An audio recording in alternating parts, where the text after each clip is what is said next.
I'm going to do something this week that is almost unprecedented in my long and winding podcast history. And what that is I'm going to republish an episode.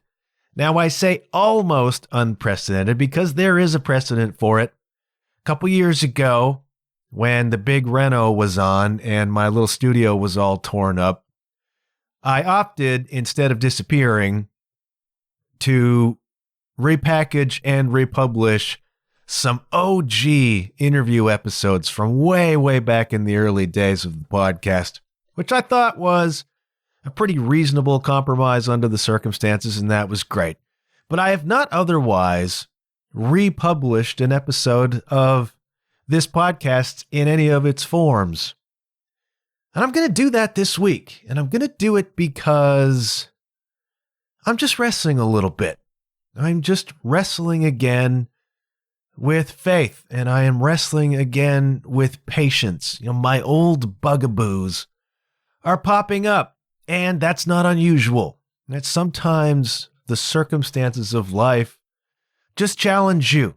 They just challenge you on a fundamental level, and you can get upset about that. You can be bothered by that, and to a certain extent I do, because I am human. But also, they are an opportunity. They are crucibles, as I never tire of talking about. So when somebody like me finds his faith challenged, finds his patience challenged, there is an opportunity there for self-inquiry. And I'm big on the self-inquiry. And the other thing is, it's getting to be that time of year. It is late in the year, and I am an introspective, self-reflective kind of person. And it's the time of year when I begin to look back over the year that was. And I got to tell you, I thought 24 was a year of loss, which it was. I had no idea that 25 was going to be the year of loss that it turned out to be. Funny thing, though, it was also, in some ways, just a year of enormous and exciting gain. In some ways, just an extraordinary year as well of gain. But I've been reflecting back upon the year in the context of my current challenge with patience, my current challenge with faith, those old things, those old demons of mine that I wrestle with. And the good thing, the kind of groovy thing about having a Slice of Life podcast is that you can go back and you can sample the slices of life. And so I have this interesting public archive of just the stuff that's gone on. And so I can go back a year and just take a look at where I was at, take a look at what I was saying, and I can juxtapose that with where I am now. It's kind of an interesting resource to be able to pull upon. And so I went back and I listened to some episodes from around this time last year when the separation was becoming more public and I had begun to talk about it a little bit and where I was at with it. And what I eventually settled upon was the episode that I released on January 1st, New Year's Day of this year. So we're not going back to OG episodes. We're just going back just about almost one full calendar year to an episode number 206 of the original John Huff Podcast, which is called Don't Forget the Magic. Don't forget the magic. And that whole episode, setting up the year to come, was about just holding on to your faith in the curious mystery of life and the unfolding of that curious mystery of life. Now, I talk a good game, and a lot of the time I play a good game, but I don't always play a good game. And once again, I find myself now in this circumstance of wrestling with that faith and wrestling with patience and wrestling with losing sight of the magic, losing hope in the magic. And I don't want to be that. And my temptation under this circumstance is to disappear. My inclination is to go within, withdraw, hide myself a little bit and try to sort it out. But the funny thing is, those same circumstances of life have made that a little bit difficult at this moment because I've been a little bit public, because Lindsay has been doing some promo for the upcoming new Lindsay and the Lonelies record. That promotion has focused on me just in the last couple of days. And my episode of Music City Live has been released. It's available on YouTube. And so I have a certain obligation to promote these things, which means I can't disappear. And I also don't want to, I was tempted, but don't want to take an extended holiday break from the podcast. And so I think, again, a nice compromise is to republish an old episode. And I know a lot of you probably haven't heard it. Now, those of you who were around a year ago and listened to that episode, maybe have forgotten it or forgotten the message of it, which is still relevant, by the way. I know I've picked up some new listeners along the way, have almost certainly not listened to my New Year's Day episode of earlier this year. And it's a good one. And for those of you who miss the format and framework of the old JHP, the John Huff Podcast, this might be a fun nostalgia trip for you to go back and hear the way things were at least a year ago. And so I am republishing this episode partly for your benefit, partly for mine, because I've been listening to it and I've been trying to grasp onto, again, this sense of belief in the magic of life, the sense of belief in the way in which things can unfold in the best possible way. And one of the problems we have as human beings, especially those of us who are anxious attachers, those of us who have anxiety in our history, is we want so hard to control. We want so hard to control, and we struggle so much to surrender. We struggle so much to let go of the circumstances of life and just hold on to a faith that things will unfold in the best timing and in the best way and in the most fulfilling way and to our highest happiness. It is so hard to hold on to that when circumstances are beyond your control. I needed to be reminded of the wisdom of my friend the witch, Mary, who said, don't let the mundane make you forget the magic, or whatever her phraseology was. You'll hear it in the episode. It's really, really hard, man. It's really, really hard for a lot of us to just hold on to this idea that there is a certain weird, subtle magic in life, magic in the universe, and things can unfold in the best possible way, in the best possible timing, if you just hold on to that faith. My faith is compromised at the moment. My patience is compromised at the moment. That's just the human condition. So I'm republishing this episode as much for my benefit as for yours. It's a good one. It's an optimistic one. It's compelling for me to look at where I was, kind of separation minus 4 months or whatever it was, separation plus 4 months, and now to be whatever it is, 15 months, 16 months post, just to see how it's unfolded. And I do, I talk about my faith, my patience being compromised at the moment. That doesn't mean I don't recognize the magic that has weaved its way through what has been really a challenging year at times and in ways. But I have seen amazing things, amazing people, amazing opportunities come into my life that I never saw coming, and it is really, really special and magical. Despite some of the loss that has followed, and despite where I find myself lately, just kind of reorienting and trying to reestablish the foundation of my own faith, establish the foundation of my own patience. And as it's a reflective time of year, here's a good time to reflect upon a past episode that I think is uplifting and encouraging and still applies as we stare into another year ahead. So I present to you a republication of episode 206 of the John Huff Podcast. Don't forget the magic and encouragement for 2025.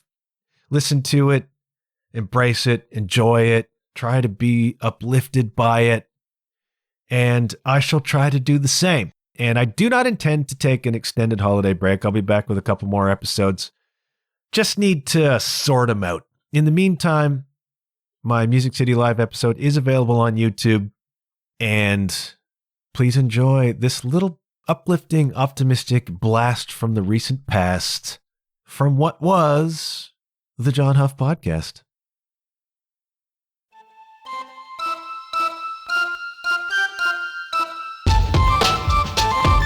John Huff Podcast.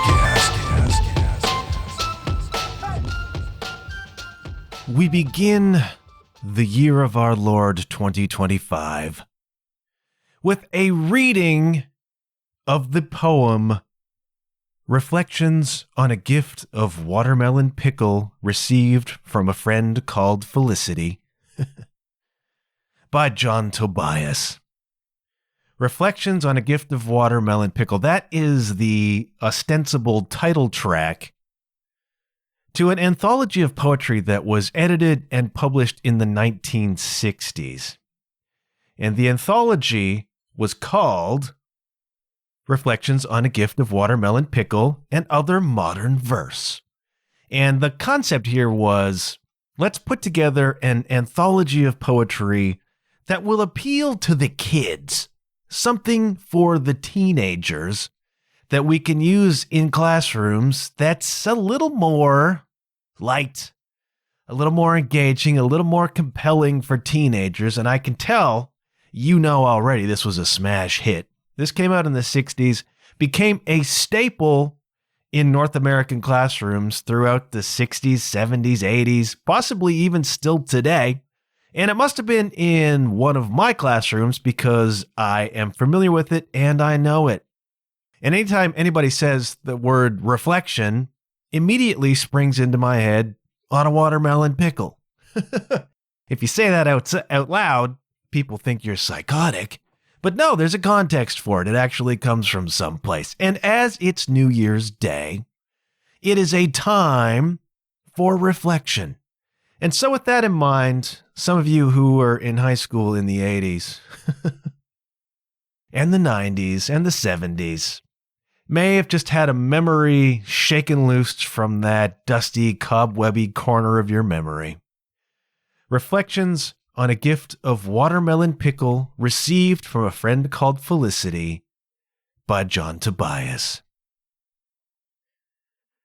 During that summer, when unicorns were still possible, when the purpose of knees was to be skinned, when shiny horse chestnuts, hollowed out fitted with straws, crammed with tobacco stolen from butts in family ashtrays, were puffed in green lizard silence, while straddling thick branches far above and away from the softening effects of civilization. During that summer, which may never have been at all, but which has become more real than the one that was, watermelons ruled.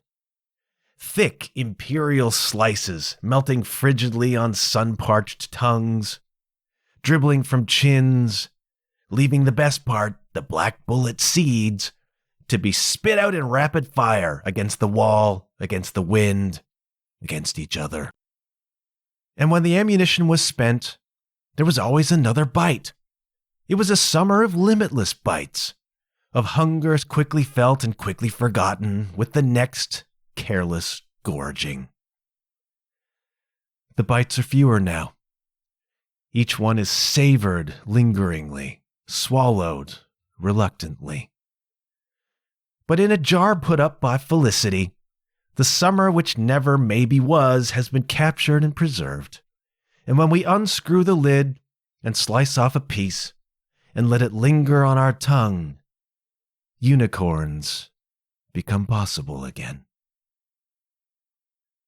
Amen.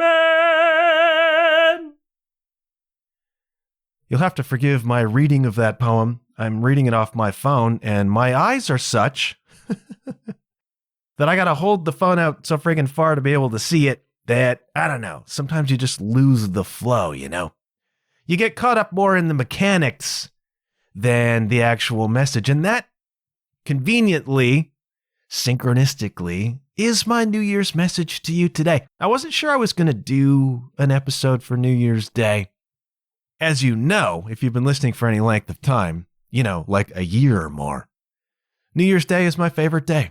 My favorite day of the whole damn year. And when you stop and reflect on it, you think, your favorite day is the first day, and then it's all downhill from there. Not exactly, but there is something so peaceful and so quiet and so reverent about New Year's Day. There's all the debauchery and vomiting of New Year's Eve, which has its place.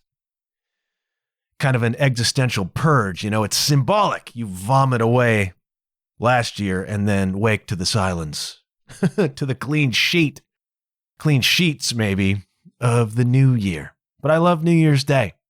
And I'm not recording this on New Year's Day, obviously. And when this goes out into the world, I'll likely be walking my neighborhood, really indulging, savoring, absorbing that silence, and reflecting, not necessarily on a watermelon pickle, but on a different sort of pickle that was the year 2024 for me. And I don't need to go into that now. The last few episodes have covered it more or less.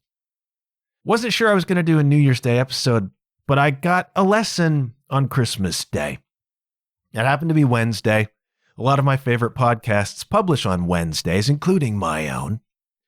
And I woke up Christmas morning and there was new episodes of Blind Boy and Jim Fortin and several podcasts published that day. And more than one of the podcasters said that he or she had chosen to release on Christmas Day because some people are alone on Christmas Day. It hadn't really occurred to me before, but there are people who wake up on Christmas Day alone. And maybe it would be nice for those people just to have a friendly voice in their ears, to have another person with them, even if only digitally. And it hadn't occurred to me because I'd never woken up alone on Christmas Day before. But this year, last year, I suppose, 2024, I woke up on Christmas Day alone. And I got to tell you, I made hella pancakes. Like an ideal stack. Like if you took a picture of a stack and put it on your menu, it was the stack I made. And they were freaking delicious, okay? But then I went out for my walk around the neighborhood on Christmas Day, and I wasn't sad or upset or anything, but I had Blind Boy in my ear walking with me. And he's one of the ones who said, some people are alone on Christmas. Might be nice for them to have something to listen to, a voice to hear. And that never really occurred to me until I was actually in the position. And ain't that just like life? And so I appreciated that. And so in contemplating releasing an episode on New Year's Day, which of course is also a Wednesday, the release day for so many of my favorite podcasts, including my own, I thought, there's something in that. Maybe there are people, the same people as Christmas Day, who are going to wake up alone on New Year's Day. And for some people, that will be edifying.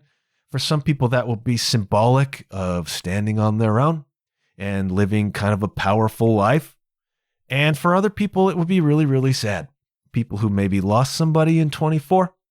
People who feel really lonely and isolated. And so if you're one of them, this is for you, man, or lady, or whatever. However you identify, this is for all the lonely people, because I get it.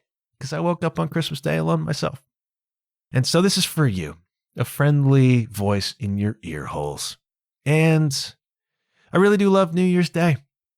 I really do love New Year's Day. And the temptation, as I'm wandering around the neighborhood, as you're listening to this possibly, will be to be just reflecting on the sort of madness and magic of the year that was. But really, I want to focus forward. I want to shift away from some of the really difficult stuff that happened in 24 and to focus forward.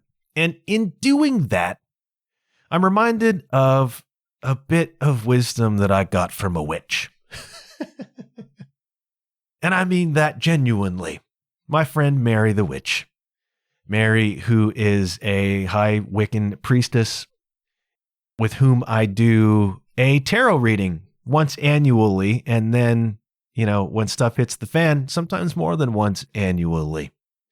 I do a tarot reading with Mary, and I had one done when stuff was beginning to hit the fan with my spouse or significant other, and the decision was being made for us to separate and move on into separate lives. And so I went immediately to my friend Mary, who is one of my favorite people on planet Earth, an absolutely beautiful and powerful spirit is Mary. And we do tarot readings together, and you can think what you like about tarot. I mean, you can look at it as something silly, or you can look at it as something really profound. I treat it like I treat all mystical things, which is it may or may not be true what's presented in the cards, but it's all something to react to. So if the cards pop up and say, well, hey, you're going to quit your job and move to Africa in the next 6 months, I'm probably not going to quit my job and move to Africa in the next 6 months, but it gives me something to think about. Like, what if that happened? Is there anything intriguing in that for me? Is there anything compelling about this notion of quitting my job and moving someplace? It's fodder. It's food for thought, right? And so I go into these tarot readings exactly like that. It's like, how do I react to what gets presented? How do I react to what's presented to me? Am I upset about it? Am I intrigued by it? Am I threatened by it? Am I frightened by it? And what does all of that mean? Because that, whether you believe it's real or not, points to real stuff within you. And so as I go to a psychic or I look for signs and wonders, it's always about what my reaction is to what's being presented, right?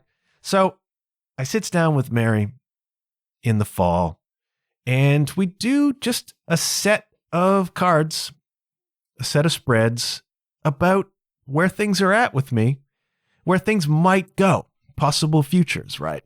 And some of that information was conflicting for me because there's stuff that I thought I wanted. There's stuff that I thought, there are ways that I wanted this to pan out, ways that I wanted it to go in the next, whatever, year, 2 years, stuff that I wanted to happen. And what the spreads were showing was something different than what I thought I wanted. And it was causing some cognitive dissonance in me, and I was a little bit frightened by some of it. Some of these possible futures that were presented. Again, triggers in me stuff that's worth looking at. Like, why is it that I'm reacting this way to this idea, this notion? And what does it mean? And what does it suggest that I actually want, So some of the stuff wasn't adding up. Some of it was pointing into directions that, like romantic directions, for example, that I wasn't really ready to contemplate at that point in time. And I thought I wanted to do this, and then the cards were suggesting, no, you should actually do this. And it just created in me some cognitive dissonance. And so Mary and I were writing back and forth post-reading about clarifying what some of the information was. And I was like, it's not adding up to me, Mary. It's like, this isn't really what I was hoping for. And I don't get how things can go in a certain direction. I wanted to do this, but it's saying this first and that first. And, I was in a bit of a state. Let's be honest. Okay. I was in a bit of a state anyhow. And she just said something really profound that has stuck with me ever since. And I've been looking for an excuse to talk about it. She said, don't let the mundane make you forget the magical.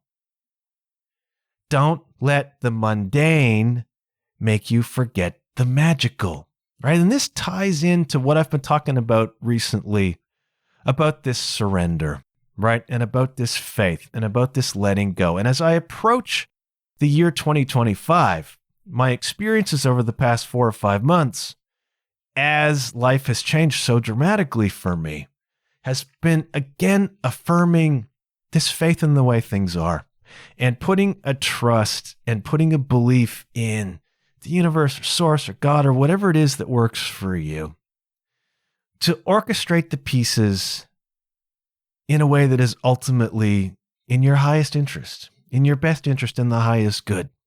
And I know a lot of you struggle with releasing control and surrendering into what you can't really prove is real. But we do come from someplace, Me, I've been trying to really immerse myself in a spiritual kind of life. I'm not great at it, but I'm trying, okay? And one of the things I'm trying to do moving forward into 2025 as my life is utterly changed in some pretty fundamental ways from where we were this time last year. Much has changed, and I've had to deal with that, and I've had to deal with some of the suffering that goes with that, and I'm trying to shift my focus into the optimism about what comes next. And this is a really great message to hold on to as we approach a new year. Don't let the mundane make you forget the magical. You can get so caught up in the details of what you want. And this is a thing that spiritual traditions have been talking about for millennia. It's like you don't have to be in control of all of the moving pieces, right?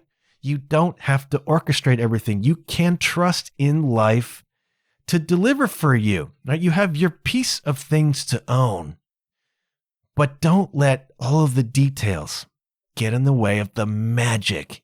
And we have all experienced magic in our lives. Like when I've talked about this ad nauseum recently, about this job that came to me that isn't what I was looking for, but is the one that came to me at the time that it came to me. And it's like, there's a magic about that arriving. And we've all experienced what we might call synchronicity, what we might call good luck. And it's the magic. It's the magic of the way things unfold that we don't really have control over. And if we surrender those to something larger than ourselves, the way the pieces can move is absolutely staggering, man. And so as I move into 2025, I am reaffirming my commitment to the magic, and that is letting go of the details of how things unfold. All right, that is working towards your highest good. That is putting in your best effort towards the things you want. That is working on yourself. That is having dreams and working toward them, but letting go of the minutia, the details, the little things that have to fall in place. You can't orchestrate those in the same way that life can. And that is the magic. And so many of us get caught up in how to manipulate this circumstance into fruition. And you just can't do it. You just can't do it, man. Not as completely, not as smoothly, not to the same effect and reward as life can if you just let go. If you surrender into the magic, it is staggering the way that things can unfold for you. We talked about my great friend Kay Howell, who at her lowest moment, she's talked about this on this podcast, which is why I feel comfortable telling the story. At her lowest moment, when all seemed lost and direction gone and wall hit, doesn't she get a phone call to say, hey, you want to go on a cruise ship for a week and do some work? 3 years later, she's doing 40 weeks a year on cruise ships. That's the magic, man. It's like I need something. I need something to go my way. I need something to open up. And a cruise ship isn't even on your radar. And then all of a sudden, this becomes your life because that moment she surrendered. That moment, she's like, I'm not grieving anymore for the stuff that's been hurting me. I'm moving forward into my life. And I think if I recall the story correctly, that day, this opportunity came to her and life opened up in a way that she never could have predicted. And that has, just over the past 3 years, brought some extraordinary experience into it and healing into existence. And we all have this story in our lives. We all have these people in our lives who have experienced these things too. And it's real.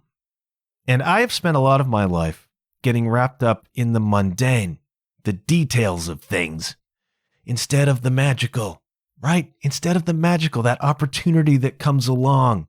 You know, it's like, I want to be a touring musician. And you take the steps, you do the work, you know? But it's like the right gig at the right time.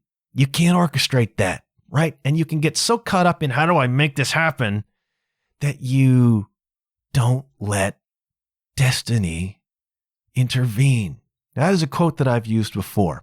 It was a quote that Dan Carlin, the host of Hardcore History, which is one of the all-time great podcasts ever created, he was on Rogan, and they were just talking about all this stuff, like finding your way. And he said, you've got to give destiny opportunities to intervene. If you exert so much control over your direction, you don't give destiny the opportunity to intervene. That is the magic, you know? And as I enter into 2025, I'm holding on to don't let the mundane make you forget the magical. Don't be so wrapped up in orchestrating everything, in needing to control everything, that you choke out this wonderful mystery that runs through it all.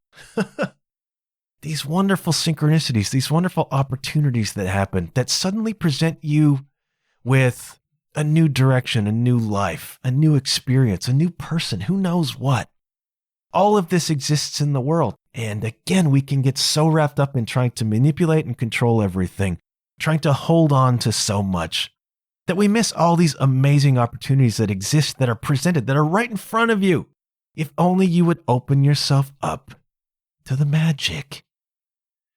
And so I'm remembering that as I enter 2025, and I'm holding on to an optimistic outlook.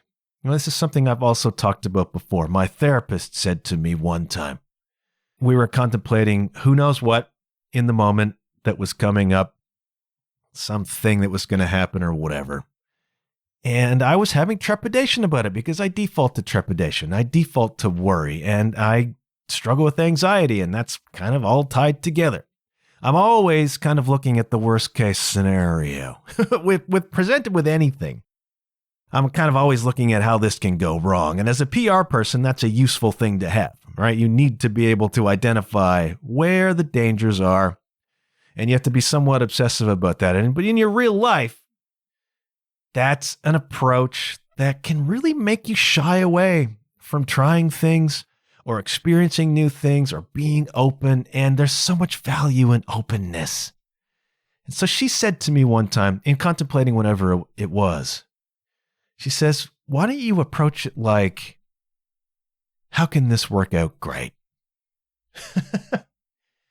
This situation, how can this work out great? Now, if you're like me and you're used to coming from this perspective of what is the danger here? How can this go bad? What am I setting myself up for that's going to hurt later? No. What can happen? How can this work out great? And that's just such a more exciting and compelling and intriguing and curious way to approach life. Put it in context. This is New Year's Day. Maybe last night you were at a New Year's Eve party. And at that New Year's Eve party, you were introduced to a new person. And you were intrigued by that person. Now, you've just come out of a long-term relationship. You're a little bit wary of being vulnerable. You're a little bit wary of maybe dating. Maybe it's been something that's a little bit on your radar, but you're very close to that. You've got walls up because you've just been hurt bad. And you're a little bit reluctant, and you meet this person, and there's just an instant chemistry with that person. And you know what I'm talking about because we've all felt it, right? It's not just the booze talking, right? There's something, that spirit, man, there's something there, and you know it. And so you spend an evening in proximity with, chatting with, hanging out with, whatever, this person at the New Year's Eve party. And at the end of the night, everybody's saying farewell, old saying line, all that stuff. And there's just a connection there, and you know it. And you say goodbye to each other. Nice to meet you. Had a really great time. And you go home and you're thinking, should I follow up with that person? Should I follow up with that person? Is there something there? And then immediately these thoughts flood into your mind. Oh, geez, what am I setting myself up for? I don't really know this person. We had a really great chemistry, but maybe I was misreading that. And then it's like, maybe this person's a friggin' psycho. And if I reach out, they're going to be stalking me. Or maybe they've got a boyfriend or a girlfriend who's also a psycho and going to be stalking me. Or maybe I just really, if I get to know this person, I won't like him. I won't like her.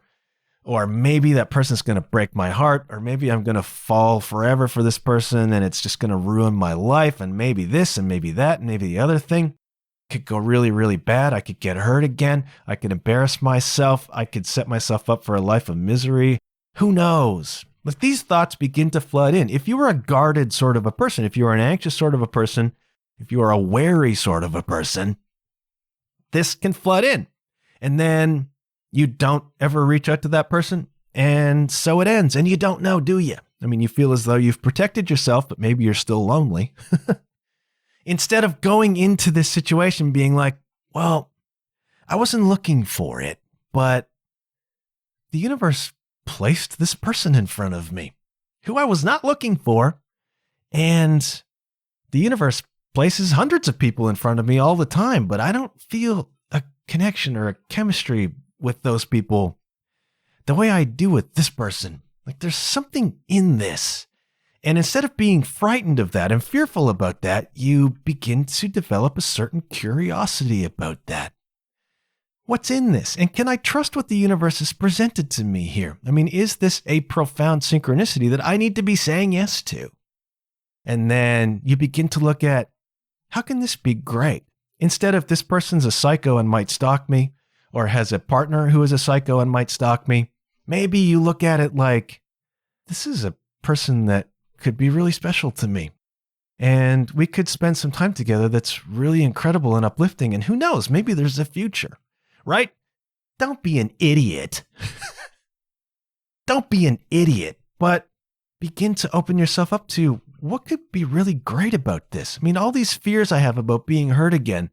What if it's not that? What if this is the most uplifting and rewarding and fulfilling relationship of my life? What if this opens up a whole new world to me? Don't oversell it to yourself. Don't fall off the friggin' deep end, but approach it instead of with fear, but with a curiosity and an openness and a hope and an optimism. Ditto, maybe a job opportunity pops up. You've been with your company for 7 years and you're ingrained there and you hate every living minute of it, but it's comfortable. And then a job pops up that's, on the surface compelling to you, and you're like, well, the devil, man, well, I only got 14 more years and I can retire. So no, hey, what could be great about that job? I mean, what could be great about that opportunity? What could be great about this city where my current job is talking about relocating me?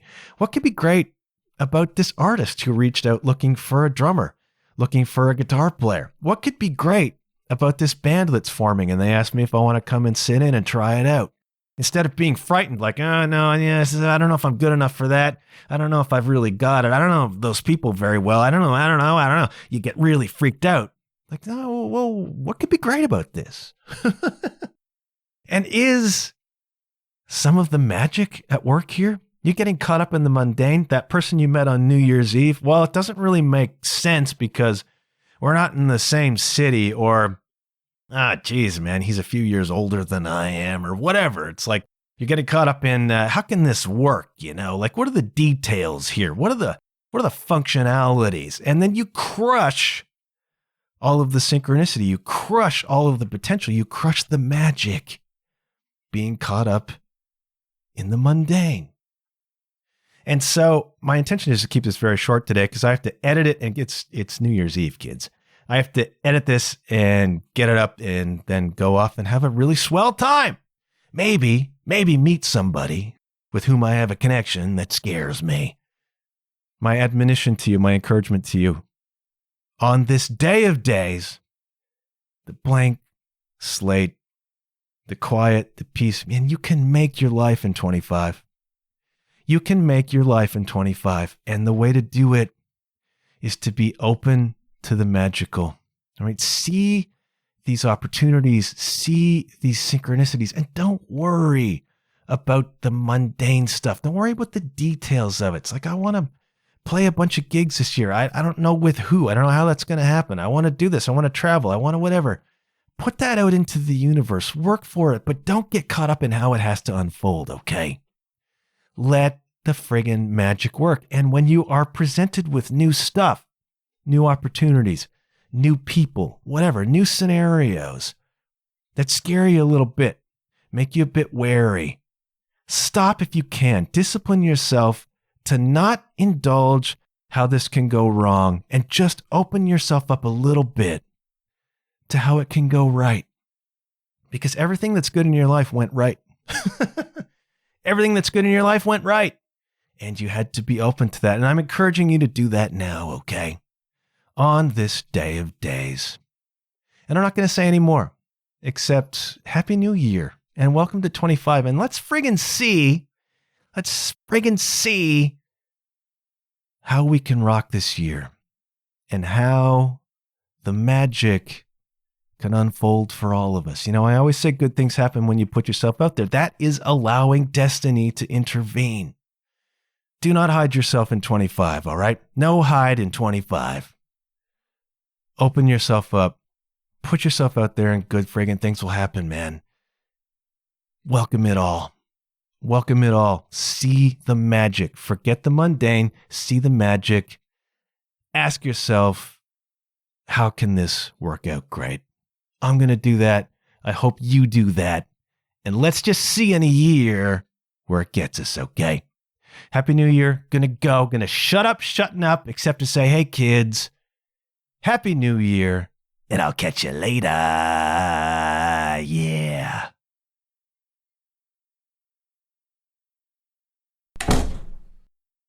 Should old acquaintance be forgot? Da, da, da, da, da, da, da. Nobody knows the words, man.